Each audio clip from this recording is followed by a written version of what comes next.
हाय दोस्तों, मैं हूं लखन और आप देख रहे हैं मेरा यूट्यूब चैनल हंट। और मैं लाया आज आप सभी के लिए GDS to MTS MP circle का पेपर सॉल्यूशन 2024 का। जी हाँ, जीडीएस टू एमटीएस का जो यह एग्ज़ाम है, पेपर है, इसका सॉल्यूशन लाया हूं, जो कि आपको पहले ही इसके ऊपर जो फर्स्ट लेक्चर था आपको पहले ही मैंने बता दिया। और अब लाया हूं मैंने सेकंड लेक्चर पार्ट 2, जो कि आप सभी के लिए है। जी हाँ, यदि आप जीडीएस टू एमटीएस यानी कि जीडीएस से आप एमटीएस की तैयारी कर रहे हो तो आप मेरे यूट्यूब चैनल पर बने रहिएगा, क्योंकि मैं आपको जीडीएस से एमटीएस जाने तक की हर से एक अपडेट आपको उपलब्ध कराऊंगा। साथ ही यह पूरी लेक्चर और पूरा पेपर का आपका सॉल्यूशन दूंगा। साथ ही आप बनते रहिए मेरे यूट्यूब चैनल के साथ। और साथ ही यदि वीडियो अच्छा लगे तो वीडियो को लाइक और कमेंट जरूर करना।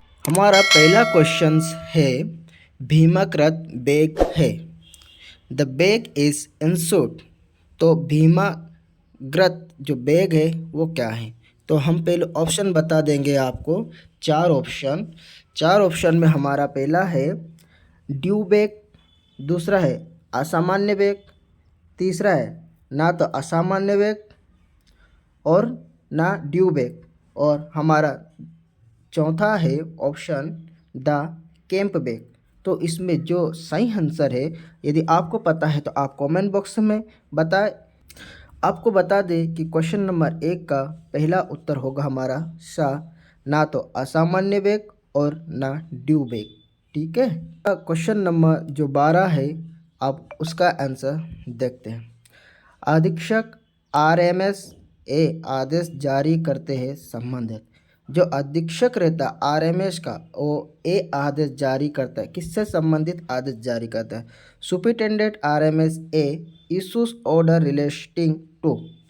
तो आइए हम जानते हैं अब इसके ऑप्शन को।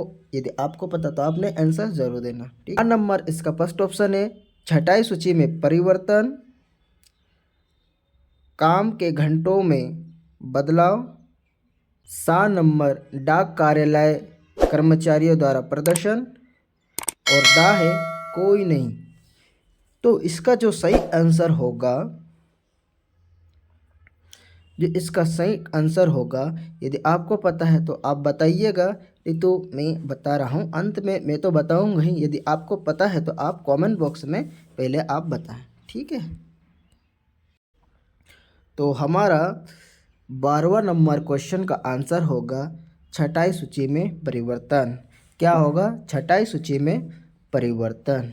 ठीक है। क्वेश्चन नंबर 13, ड्यू मेल शब्द क्या अर्थ है?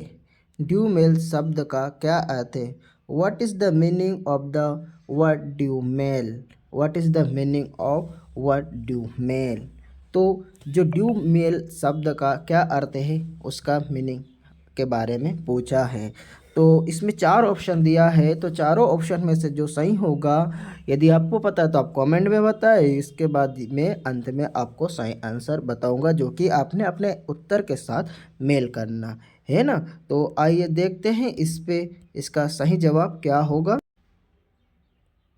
फर्स्ट ऑप्शन है खोया हुआ मेल, दूसरा ऑप्शन है बैग डाक जिसे प्रतिदिन या नियमित अंतराल पर भेजने का आवश्यक होती है ना, आवश्यक होती है। और तीसरा ऑप्शन है केवल विशेष बैग और ट्रांजैक्शन बैग। और चौथा ऑप्शन है हमारे पास आरएमएस द्वारा प्रबंध सभा प्रकार के मेल। क्या है? आरएमएस द्वारा प्रबंध सभा प्रकार के मेल। तो यदि इसका आंसर आपको पता है तो आप कमेंट बॉक्स में मुझे बताएं, है ना। तो हमारा 13 नंबर का क्वेश्चन का आंसर सही उत्तर होगा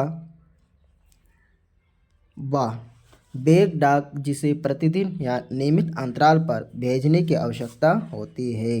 बैग डाक जिसे प्रतिदिन या नियमित अंतराल में भेजने की आवश्यकता होती है। आइए जानते हैं 14 क्वेश्चन क्या है। 14 क्वेश्चन आया, हरियाणा डाक सर्कल का मुख्यालय कहाँ स्थित है? जी हाँ, हरियाणा जो डाक सर्कल है उसका मुख्यालय कहाँ स्थित है, मतलब उसका मुख्यालय कौन सी सिटी एरिया में हरियाणा में। तो आइए यदि आपको पता है तो आप कमेंट में बताएं where is the headquarter of Haryana. तो इसमें चार ऑप्शन दिया है। पहला है चंडीगढ़, दूसरा ऑप्शन है गुड़गांव, और तीसरा ऑप्शन है अम्बाला, और चौथा ऑप्शन है पंचकुला। यदि आपको पता है तो आप कमेंट में बताएं, अन्यथा आप अंत में अपना आंसर को मेरे उत्तर से मेल कर सकते हो। तो आइए हम जानते हैं 14 नंबर क्वेश्चन का सही आंसर क्या है। हरियाणा डाक सर्कल का मुख्यालय कहाँ स्थित है। तो हरियाणा डाक सर्कल का जो मुख्यालय है वो है अम्बाला में स्थित है। कहाँ स्थित है, अम्बाला में। तो हमारा तीसरा आंसर सही होगा अम्बाला, जो कि हरियाणा मुख्यालय स्थित है। हरियाणा डाक सर्कल का मुख्यालय अम्बाला में स्थित है। आइए देखते हैं क्वेश्चन नंबर 15। क्वेश्चन नंबर 15, सेना डाक सेवा का प्रमुख कौन है। सेना डाक सेवा का प्रमुख कौन है। Who is the head army postal service, मतलब जो आर्मी लेवल में जो पोस्ट ऑफिस सर्विस रहता है तो उसका प्रमुख कौन होता है। तो इन इनके लिए भी चार ऑप्शन दिए गए हैं। इन सभी चारों ऑप्शन के लिए आपको सही आंसर बताना है। तो हम सबसे पहले इसका फर्स्ट ऑप्शन बता देंगे, प्रवार अधीक्षक, प्रवार डाक अधीक्षक, निदेशक डाक सेवा, निदेशक सेना डाक सेवा, और पोस्ट मास्टर जनरल। तो यदि आपको पता है तो आप मुझे कमेंट बॉक्स में आंसर दें, अन्यथा आप मेरे उत्तर के साथ अपने उत्तर को मेल करिएगा। तो हमारा क्वेश्चन नंबर 15, जो कि सेना डाक सेवा का प्रमुख कौन है, इसका सही आंसर होगा निदेशक डाक सेवा, निदेशक सेना डाक सेवा।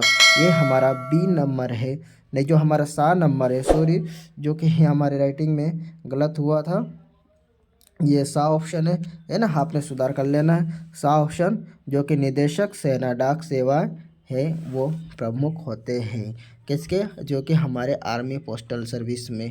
ठीक है। नंबर 16 क्या कहता है। क्वेश्चन नंबर 16 है हमारा, सभी महत्वपूर्ण डाकघर विलंब शुल्क के भुगतान पर सामान्य कार्य घंटे से परे सीमित अवधि के लिए कौन सी महत्वपूर्ण सेवा प्रदान करती है। One payment of late fee in all important post office which for a limited period beyond normal working hours important service provided. तो इसका चारों ऑप्शन आपको बता दूंगा, तो आपने इसका उत्तर देना, अन्यथा आपने मेरे उत्तर से मेल करिएगा। हमारा पहला ऑप्शन है फ्रेंचाइजी लाइसेंस का नवीनीकरण। दूसरा ऑप्शन है पत्राचार पोस्ट करना और पंजीकृत पत्रों की बुकिंग करना। तीसरा ऑप्शन है विज्ञापनों की पोस्टिंग, और चौथा ऑप्शन है टिकटों की बिकेट, जो कि टिकटों की बिक्री। तो आइए इसका जो सही आंसर है हम उसको जानते हैं। यदि आपको पता है तो आप कमेंट बॉक्स में। तो हमारे क्वेश्चन नंबर 16 का सही आंसर हो गया बा, पत्राचार पोस्ट करना और पंजीकृत पत्रों की बुकिंग करना। पत्राचार पोस्ट करना और पंजीकृत पत्रों की बुकिंग पोस्ट करना। ठीक है, मतलब पंजीकृत पत्र का मतलब है जो रजिस्ट्री लेटर होता है उसकी बुकिंग करना होता है। आइए हमारे इस सेशन का लास्ट और सबसे आखिरी क्वेश्चन, क्वेश्चन नंबर 17 इस प्रकार है, डाक शुल्क भुगतान करने का कौन सा तरीका वैध नहीं है। तो डाक शुल्क करने के लिए जो तरीका है वो कौन सा तरीका जो कि वैध नहीं है। तो इस पर चार ऑप्शन दिए गए, इन्हीं चार ऑप्शन में से आपको सही आंसर बताना है, और इन्हीं चारों में से मैं आपको सही आंसर बताने वाला हूँ। तो हमारा पहला ऑप्शन होगा केंद्र सरकार द्वारा जारी राजस्व टिकट का उपयोग करना। दूसरा होगा डाक टिकट चिपकाना, और हमारा तीसरा ऑप्शन होगा विशिष्ट मामलों में बताए अनुसार नकद भुगतान करना, और हमारा इसका चौथा ऑप्शन होगा डाक की फ्रैंकिंग, डाक की फ्रैंकिंग। तो आइए इन चारों ऑप्शन में आपका जो सही आंसर लग रहा है आपने अपना कमेंट बॉक्स में बताएं, साथ ही मैं आपको इसका सही उत्तर बताऊंगा। जो कि क्वेश्चन नंबर 17 का जो कि आंसर हमारा होगा आ नंबर, जो कि केंद्र सरकार द्वारा जारी राजस्व टिकटों का उपयोग करना। मतलब कि केंद्र सरकार द्वारा जो जारी किया जाता है जो राजस्व टिकट, जो कि हमारे जो टिकटें जो यानी कि डाक राजस्व विभाग में जो टिकटें जो कि जारी की जाती है, यदि उसका अपन उपयोग करते हैं तो डाक शुल्क का भुगतान करने का तरीका जो कि वैध नहीं हो। आपको मेरा यहाँ part 2 solution GDS to MTS का लेक्चर अच्छा लगा होगा। यदि अच्छा लगा तो आपने मुझे कमेंट बॉक्स में ज़रूर बताना, और साथ ही यदि आप मेरे यूट्यूब चैनल में लगातार बनते रहना चाहते हैं तो आप यूट्यूब चैनल सब्सक्राइब कर सकते हैं, मेरे यूट्यूब चैनल को सब्सक्राइब कर सकते हैं, और साथ ही आप जीडीएस टू एमटीएस के क्लास में ज्वाइन हो सकते हैं।